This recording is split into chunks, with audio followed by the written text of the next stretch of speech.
A fight over climate change policy ignites a civil war within the Labor Party as Australia prepares to roll out an approved COVID-19 vaccine.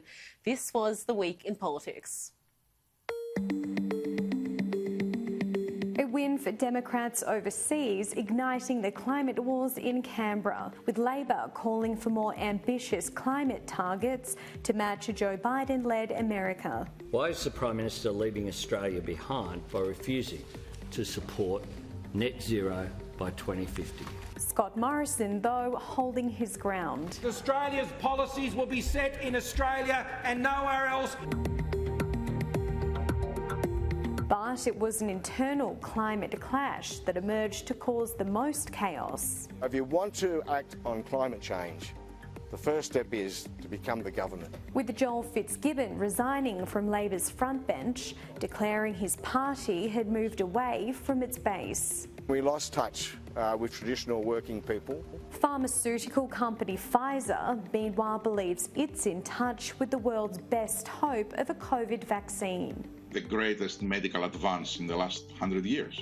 That good news almost overshadowed by a sex scandal inside federal parliament. This is the Parliament's Me Too moment. With the Prime Minister forced to defend two senior ministers accused of having extramarital affairs with staff members. If anyone thinks that issues in the past are limited to one side of politics, well, honestly, you reckon? Joel Fitzgibbon fronting up from the backbench to explain an explosive row that led to his resignation.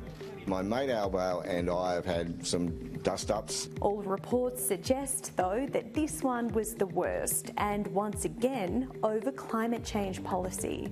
It cost Kevin Rudd's job, arguably it cost Julie Gillard her job, and arguably it's cost Labor 3 elections. Away from battles inside the Labor Party, Scott Morrison prepares Australians for a war crimes report set to shock the nation.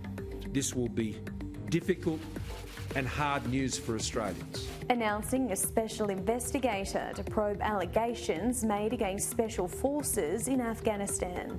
These are extremely serious matters.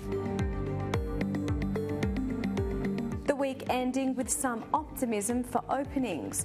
National Cabinet reaffirming its plan to have Australia, except WA, back up and running by Christmas, with a more nationalised digital contact tracing program to keep them open and a vaccine policy to protect the population. It's going fast, that's true, but all of the processes for regulation will be there.